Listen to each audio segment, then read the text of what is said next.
ব্রহ্মা আর বিষ্ণু দুজনের মধ্যে কে বড় তাই নিয়ে বহুকাল আগে দুজনের মধ্যে দারুণ এক বিবাদ শুরু হয়েছিল।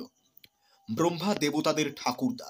এই ব্রহ্মাণ্ড তাঁরই ইচ্ছায় সৃষ্টি হয়েছে। তিনি হলেন সকলের বিধাতা, সকলের কাছে পূজ্য, সকলের কাছেই সম্মানীয়। খাতির সম্মান আর যত্ন পেতে পেতে তার ধারণাই হয়ে গিয়েছিল তিনিই শ্রেষ্ঠ, তার চেয়ে বড় আর কেউ নেই। তাই কমণ্ডলু হাতে পঞ্চমুখ ব্রহ্মা বেশ দম্ভ আর অহংকার নিয়ে ঘুরে বেড়ান চারদিকে। এইভাবে ঘুরতে ঘুরতে ব্রহ্মা এসে দেখলেন বিষ্ণু অনন্ত শয্যায় শুয়ে আছেন, পাশে গরুড়। ব্রহ্মা এলেন, দাঁড়ালেন, বিষ্ণু কিন্তু শুয়েই রইলেন। তাই দেখে ব্রহ্মা গেলেন ভীষণ রেগে, বলে উঠলেন, তোমার স্পর্ধা তো কম নয়। এত উদ্ধত্ত তোমার কোথা থেকে এলো যে আমি গুরুজন এসে দাঁড়ালাম তোমার সামনে, তুমি শুয়েই রইলে, শিষ্টাচারটুকুও ভুলে গেলে। বিষ্ণু শুনলেন বটে, কিন্তু উঠলেন না, যেমন শুয়েছিলেন তেমন ভাবেই শুয়ে থাকলেন।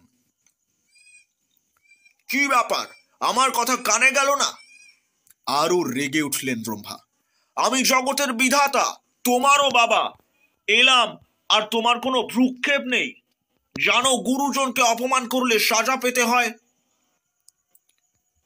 শুনে বিষ্ণুর মনে মনে খুবই রাগ হলো, কিন্তু তা প্রকাশ না করে হাসি মুখে বললেন, বৎস এসেছ? এসো এসো, অনেক দিন পরে এলে, আসতে কোনো কষ্ট হয়নি তো? কেমন আছো? ব্রহ্মা গেলেন আরো রেগে। বৎস? বৎস কাকে বলছো তুমি? আমি তোমার ছেলে না তুমি আমার ছেলে? তোমার ঔদ্ধত্য তো কম নয়। বিষ্ণু তখনও নিজেকে সামলে রেখে বললেন, বৎস, তুমি হয়তো ভুলে গেছো যে তুমি জগতের স্রষ্টা নামে মাত্র। তোমার জন্মই হয়েছে আমার নাভি থেকে। ব্রহ্মাণ্ডের যা কিছু সৃষ্টি সবই আমার, তুমি নামে মাত্র বিধাতা। দুজনের মধ্যে এই নিয়ে শুরু হয়ে গেল বাগ বিতণ্ডা, কে বড়, কে কার বাবা। শেষ পর্যন্ত এমন অবস্থায় এসে দাঁড়ালো যে মুখোমুখি থেকে হাতাহাতি।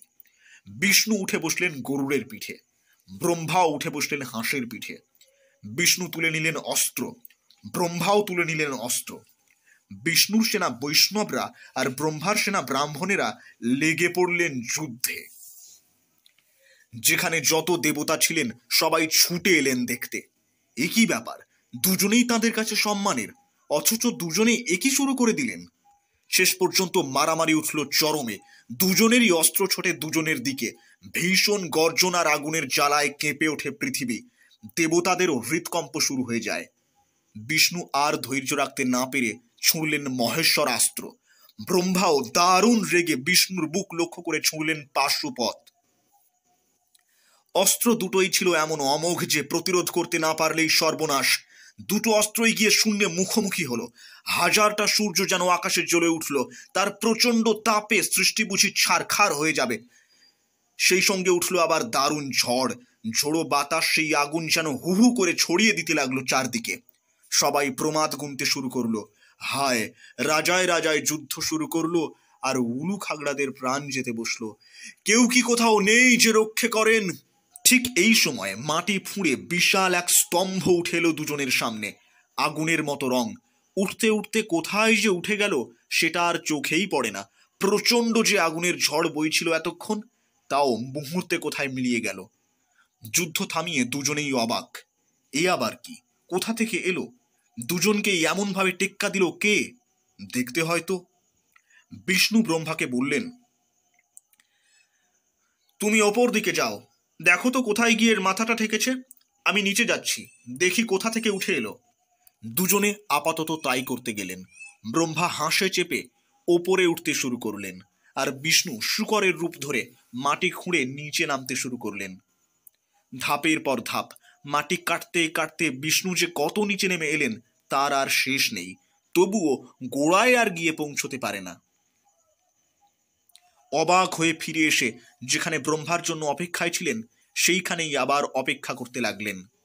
কিছুক্ষণ পরে ব্রহ্মা ফিরে এলেন, খুব হাসি খুশি মুখ। কি হলো ব্রহ্মা, ওপরে কোথায় গিয়ে শেষ হয়েছে পাত্তা করতে পারলে? তার আগে তোমাকেই জিজ্ঞেস করি, বড়াই করে যে নিচে গেলে গোড়া খুঁজে পেলে? বিষ্ণু বললেন, না ব্রহ্মা, পেলাম না। অনেক নিচে নেমেছিলাম, তবু পাত্তা করতে পারলাম না। গোড়া কোথায় জানি না। আমার বড় অবাক লাগছে, বিদ্রুপ করলেন ব্রহ্মা। এই নিয়ে তুমি বড়াই করো যে তুমি আমার চেয়ে বড়? হ্যাঁ, এই মুরাদ নিয়ে আবার আসো আমার সঙ্গে লড়াই করতে? কেন, তুমি কি এর শেষ মাথা দেখতে পেয়েছো? আমি বিধাতা, ব্রহ্মাণ্ডের স্রষ্টা, আমি পাবো না মানে? এই দেখো, মাথা থেকে নিয়ে এলাম কেতকীকে, জিজ্ঞেস করো একে। কেতকীকে দেখিয়ে বুক ফুলিয়ে বললেন ব্রহ্মা। কেতকীও সঙ্গে সঙ্গে সাক্ষী দিল। বিষ্ণুর মন এত সরল যে মনে তার কণা মাত্র সন্দেহ জাগল না। ভাবতে পারলেন না, মহাশক্তিধর হয়েও তিনি নিজে যার গোড়া খুঁজে পেলেন না, ব্রহ্মা কেমন ভাবে তার আগা খুঁজে পেলেন। ভাবলেন, ব্রহ্মা তাহলে নিশ্চয় তার থেকেও শক্তিধর। এই ভেবে তিনি ব্রহ্মার কাছে নতি স্বীকার করলেন সরল মনে। চালাকিটা ধরতে পারেনি দেখে ব্রহ্মা মনে মনে খুব খুশি হলেন। ঘটনাটা হয়েছিল, ওপরে উঠতে উঠতে অনেকখানি ওঠার পর কিছুতেই যখন আগা খুঁজে পাচ্ছিলেন না ব্রহ্মা, হঠাৎ চোখ পড়েছিল টাটকা একটা কেতকীর দিকে। জিজ্ঞেস করেছিলেন কেতকীকে কিভাবে সে এখানে এলো। কেতকী কিছু না লুকিয়ে সবই বলেছিল ব্রহ্মাকে। এই স্তম্ভ হলো শিবলিঙ্গ, অনাদি অনন্ত, ইনি স্বয়ম্ভু। দুজনে যুদ্ধ করছিলেন দেখে ইনি নিজের রূপকে বিকৃত করে স্তম্ভ হয়ে মাথা চাড়া দিয়ে ওপরে উঠেছিলেন। তখন তার কান থেকে সে খসে গিয়ে এখানে পড়ে আছে। এই পর্যন্ত শুনেই ব্রহ্মার মাথায় খেলে গেল দুর্বুদ্ধি। এই তো সুযোগ বিষ্ণুর ওপরে এক হাত নেবার। কেতকীকে বললেন,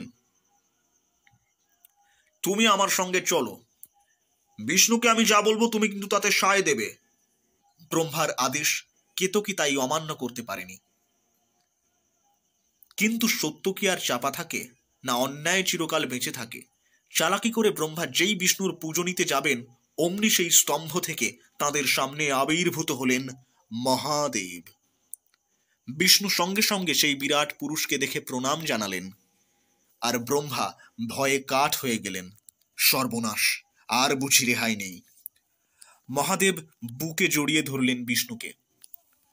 সত্যিই তুমি সৎ, তুমি মহান, অনাদি অনন্ত, যে তার কি কেউ আগাগোড়া খুঁজে পায়? তুমি সত্যি কথাই বলেছ, আমি খুব খুশি হয়েছি। তারপর ব্রহ্মার দিকে তাকালেন লাল চোখে। ছি ছি, যার দৌলতে তুমি বিধাতা, তুমি তাকেই অপমান করো।